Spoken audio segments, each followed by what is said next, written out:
अंधेरे में छिपी हुई ताकतें हमेशा हमें देखती रहती हैं। कभी वो सिर्फ परछाइयां होती हैं, लेकिन कभी कभी वो हमारी कल्पना से भी कहीं ज्यादा भयानक होती है।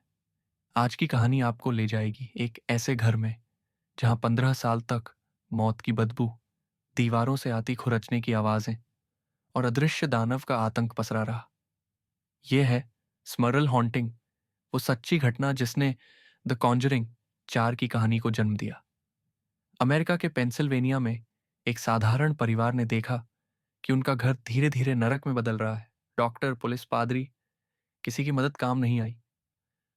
और जब हर उम्मीद टूट चुकी थी, तभी वहां पहुंचे एड और लॉरेन वॉरेन।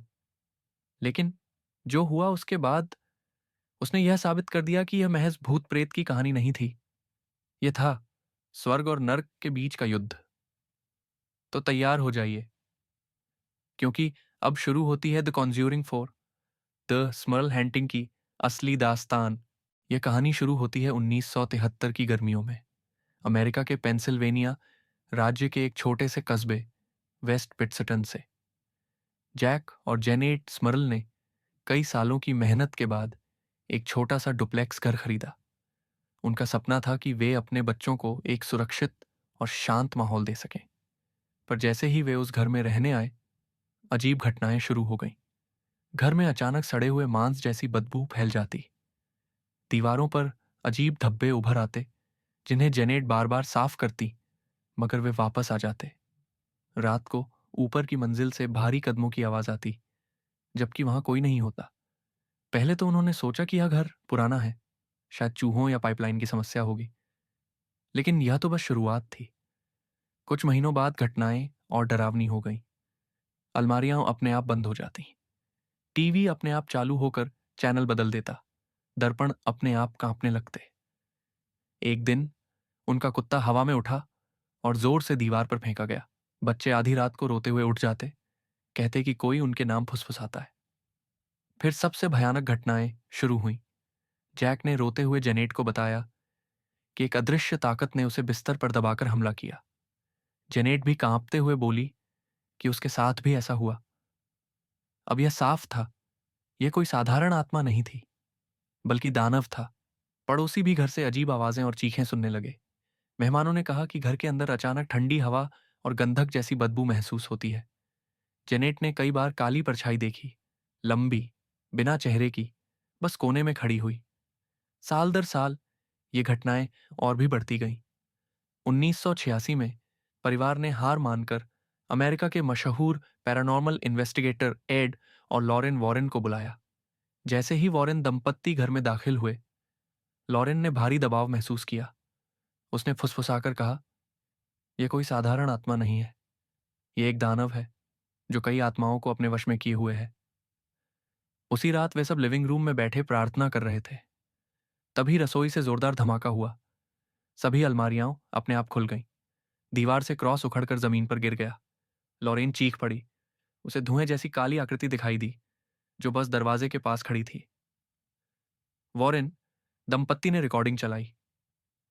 टेप में खुरदुरी, गैर इंसानी आवाज सुनाई दी। निकल जाओ, इन्हें मार डालो। प्रार्थनाएं और आशीर्वाद काम नहीं कर रहे थे। दरवाजे जोर से हिलते, बच्चों को सोते वक्त खरोंचें आती और जैक को अदृश्य ताकत कमरे में घसीट ले जाती। एक दिन जेनेट रसोई में खाना बना रही थी। तभी सारे बर्तन एक एक करके अपने आप जमीन पर गिरने लगे, जैसे कोई अदृश्य ताकत उसका मजाक उड़ा रही हो।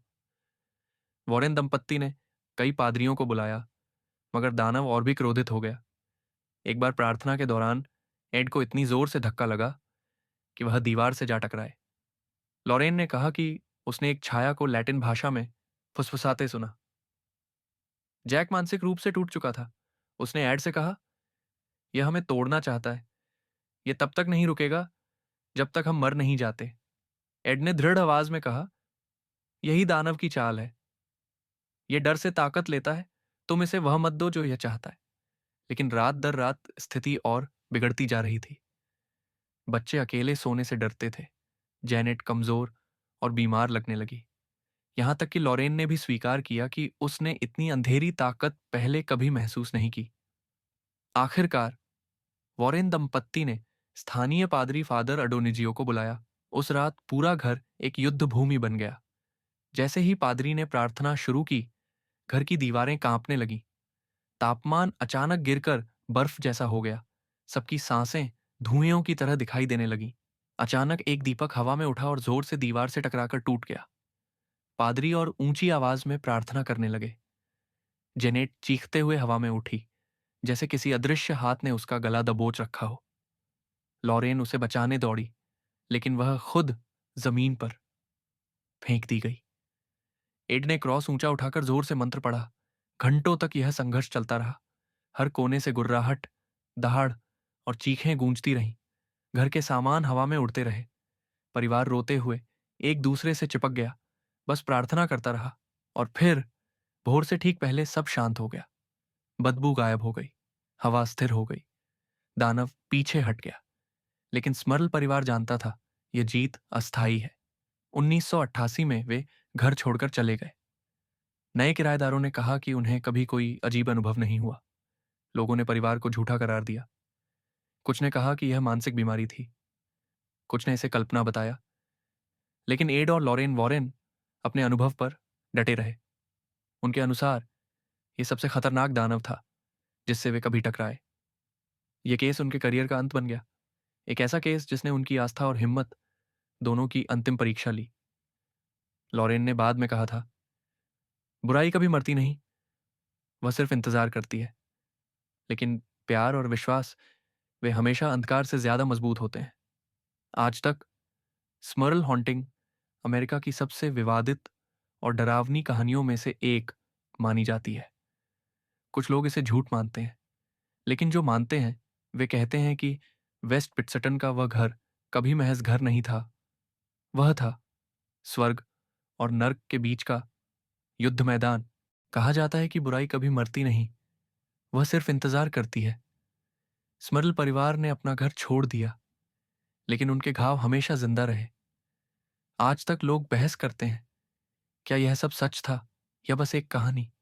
कुछ कहते हैं यह भ्रम था, तो कुछ मानते हैं कि उन्होंने नर्क का सामना किया। लेकिन एक बात निश्चित है, जो भी उस घर में हुआ, उसने यह साबित कर दिया कि अंधकार हमेशा वहीं होता है जहां विश्वास सबसे कमजोर हो जाता है। एड और लॉरेन वॉरेन ने अपनी पूरी जिंदगी ऐसे ही मामलों की जांच में लगा दी, और स्मर्ल हॉन्टिंग उनके लिए सबसे डरावना अनुभवों में से एक रहा।